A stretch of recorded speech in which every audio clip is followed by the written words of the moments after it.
folks. We're here with Tom Elders from Seagate Roofing and Foundation Yes, Services. sir. I got to tell you, Tom, we've been talking, you and your son Scott talking about getting you involved, but it's now at a point where we've had emails where they want to see what they can do to help their basements because it's unreal.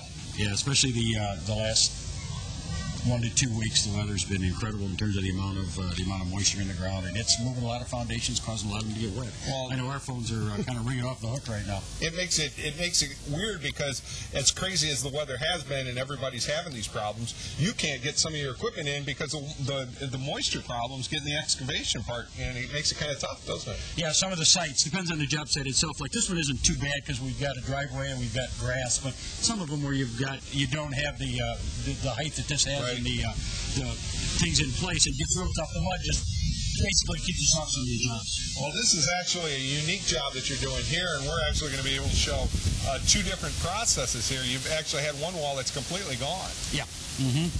One side of the house we're actually just waterproofing, an exterior waterproofing project. The other side of the house was actually a wall straightening job, and we found out that there was no footer under the wall, and we couldn't go any farther. We had to replace the wall. And a lot of that's happening, especially in the older homes, and when you get this kind of weather too.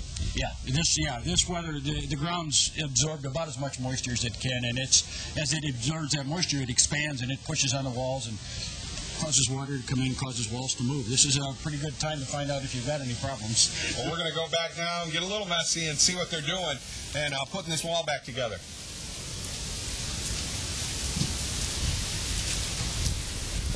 Just looking at that, I freak out. Two different separate jobs for you here, and this is where, when all else fails, just put a new wall in, huh? Yeah, this one we really had no option because of the fact that there was no footer under this wall to begin with, and once the pressure of the house came off of the wall, it just started to move so much that there was no way to keep it in place. So at that point, we made the decision that it was time to replace it, which meant removing all of the debris, the excess wall, pouring new footers, which we've done, and now we're laying the new wall in. Well, most people, my house was built in 1926. What are some of the things, if people are going to look down in the basement and this may be a problem for them, what are some of the factors and signs that maybe they got a problem down there? The first sign is going to be water. In most cases, coming in, not always, but in most cases, you're going to see some indications of water in your basement or indications of water sitting inside of the walls through the powdery effervescence that we see in the walls. But the big indication of this kind of problem is the movement of the wall itself. You're going to see it starting to buckle and crack. But buckling is usually the first sign, and that wall will actually just start to move in about eye level in the basement is where you'll see it. And that's a good time to call a contractor and have them come in and do an evaluation of that wall. Because if you take care of it early, there's a lot of prevention available for this. If we can get in there before it goes too far, we can save most walls. It doesn't have to get to this extreme. The majority of walls, if we get in there soon enough, we're going to save. I've also had people tell me that if in your house, if your doors aren't closing right, that could maybe even be an indication that you got some problems. It's a very good indication, and we'll see it in doors and windows both. And what that is, that's a situation where it's really not the wall, it's actually the footers of the foundation are either cracked or moving, and you're getting undulation in your house. And that's an entirely different process. That's called a peering process, where we actually go in and lift the structures and level them back out. And we'll be seeing that here in a few weeks. That'll be another project we have coming up. Okay, what we're looking at, this is worst case scenario here. This is worst case scenario, yes. And very unique. On the other side of their house, they were in pretty good shape, so we were actually able to just do the waterproof. Not as bad a shape over there, and it was a matter of eliminating the process of the water infiltrating the block and getting through into the foundation. Well, we're going to go over there and we're going to look at that right now. Well, Tom, with their wall was pretty good. It was better. It was a lot better than the other side, and it's an economic thing where this wall is structurally sound. It is moved a little bit, but it's not in real bad shape. But it was, as long as we can prevent it from getting any wetter than it was and eliminate the water now, it should be fine.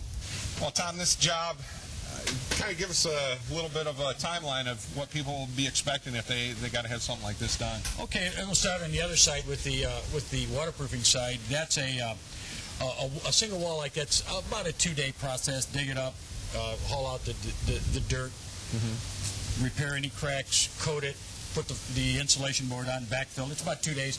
A job like this where we get in, where we have to support the house replace the wall. We're probably 5 days to 6 days because there's a process of pouring footers, letting it set up, getting the wall in. Then again, we have to go back and coat this wall, put our drain tile in, put our foam board up, and then backfill. So this is a little longer process, about 5 to 6 days in a job like this.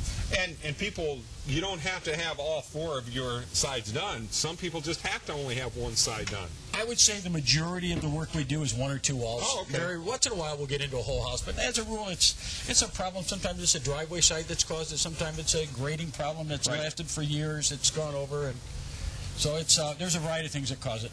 Well, we're going to be showing a little bit more about this, and you've got some other jobs that are going to be coming up. We're going to be showing that too. Not to mention maybe some roofing jobs. Yep, we have plenty of roofing jobs going on. Okay, Tom, Thank you.